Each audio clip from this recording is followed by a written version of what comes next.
مریہ AN-225 دنیا کا سب سے بڑا اور اپنی نوعیت کا واحد طیارہ ہے۔ سوویت یونین میں انٹونوف ڈیزائن بیورو کا تیار کردہ عظیم الجثہ طیارہ 6 انجنوں کی مدد سے چلتا ہے اور اس میں 2.5 لاکھ کلوگرام وزن لے جانے کی صلاحیت ہے۔ لیکن ناظرین، کیا آپ جانتے ہیں سب سے پہلے فضا میں اڑنے کا خواب کس نے دیکھا اور پھر اس کو عملی جامہ بھی پہنایا تھا؟ عام طور پر کہا جاتا ہے کہ رائٹ برادران نے 1903 میں سب سے پہلا ہوائی جہاز بنایا اور کامیاب پرواز بھی کی، مگر آپ کو جان کر سخت حیرت ہوگی کہ رائٹ برادران سے 1-2 نہیں بلکہ 8 صدیاں قبل ایک مسلم سائنسدان نے نہ صرف اڑنے کا خواب دیکھا بلکہ دنیا کو حیرت میں مبتلا بھی کر دیا۔ اندلس میں جب خلیفہ عبد الرحمن دوئم تخت نشین ہوئے تو انہوں نے دنیا سے تمام باصلاحیت افراد کو اکٹھا کرنا شروع کیا۔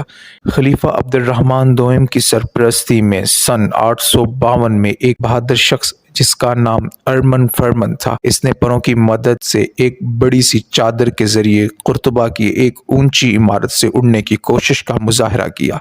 اس کے لیے لوگوں سے شرط بھی لگائی مگر وہ فوراً ہی نیچے گر گیا۔ اسے معمولی سی چوٹیں آئیں۔ ارمن کسی حد تک اپنی شرط جیت گیا تھا۔ اسے دنیا کا سب سے پہلا پیراشوٹر بھی کہا جاتا ہے۔ عباس ابن فرناس بھی یہ منظر دیکھنے والوں میں شامل تھے۔ انہوں نے بھی اڑان پر تجربات کرنا شروع کر دیے۔ وہ گھنٹوں پرندوں کو ماہوے پرواز دیکھ کر ان کی طرح اڑنے کے خواہشمند تھے۔ انہوں نے کئی برس پرندوں کی پرواز کی تکنیک یعنی ایروڈائنامکس کا بغور مطالعہ کیا۔ پھر ایک دن یہ اعلان کیا کہ انسان بھی پرندوں کی طرح اڑ سکتا ہے۔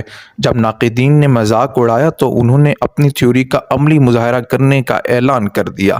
انہوں نے پرندوں جیسے 2 پر اپنے وزن کے مطابق تیار کیے، ان کے فریم ریشم کے کپڑے سے مونڈ لیے، پھر قرطبہ سے 2 میل دور شمال مغرب میں واقع امیر عبد الرحمن الداخل کے بنائے ہوئے رصافہ کے ساتھ چٹان پر چڑھ گئے۔ کئی سو تماش بینوں کی موجودگی میں انہوں نے وہاں کھڑے ہو کر دونوں پر اپنے جسم کے ساتھ باندھ لیے۔ تماشائی حیرت اور تعجب سے یہ ساری کاوش دیکھ رہے تھے۔ ان کا خیال تھا کہ اس سائنسدان کی ہڈیاں تک سلامت نہیں بچیں گی۔ ابن فرناس نے تماشائیوں کی جانب دیکھا اور بڑی پہاڑی سے چھلانگ لگا دی۔ وہ اپنے پروں کی مدد سے ہوا میں کچھ دیر تیرتے رہے اور پہاڑ سے کچھ فاصلے پر واقع ایک میدان میں اتر گئے۔ اس وقت ان کی عمر 65 سے 70 برس تھی۔ یہ واقعہ 9ویں صدی کے دوسرے ربع میں پیش آیا۔ ان کی کمر دباؤ کی وجہ سے تھوڑی متاثر ہوئی۔ وہ انسانی تاریخ کے پہلے اڑنے والے انسان کہلائے، مگر یہ معذوری ان کی عمر کے باقی 12 سال تک ان کے ساتھ رہی۔ وہ اکثر غور کرتے کہ آخر پرواز کرنے والے سوٹ میں کیا خرابی تھی جس کی وجہ سے چوٹ آئی۔ ان کی سمجھ میں یہی آیا کہ پرندے پرواز اور لینڈنگ کے دوران اپنی دم کا بھی استعمال کرتے ہیں۔ انہوں نے پر تو بنا لیے تھے مگر دم کی اہمیت کو اچھی طرح سمجھ نہ سکے۔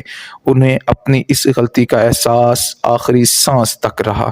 ناظرین، آپ نے دنیا کا سب سے پہلا ہوائی جہاز بنانے والے مسلم سائنسدان کی کہانی سنی۔ قرون وسطیٰ میں مسلمانوں نے علوم و فنون کو وہ ترقی دی کہ تقریباً آج کی دنیا کی جتنی بھی ایجادات ہیں، ان ایجادات کا سہرا کہیں نہ کہیں مسلمان سائنسدانوں کے سر سجتا ہے، جبکہ یورپ کے مورخین نے عرب کی ہر ایجاد کا سہرا اس یورپی سائنسدان کے سر باندھنے کی کوشش کی ہے جس نے پہل اس کا ذکر کیا، بلکہ یہاں تک گھپلہ بازی کی کہ عربوں کی بعض تصانیف پر اپنا نام لکھ کر چھپوا دیا۔ انسائکلوپیڈیا آف برٹانیکا میں لفظ جوبیر کے تحت ایک ایسے مترجم کا نام ہے جس نے مشہور کیمیاءدان جابر بن حیان کے ایک لاطینی ترجمے کو اپنی تصنیف بنا لیا۔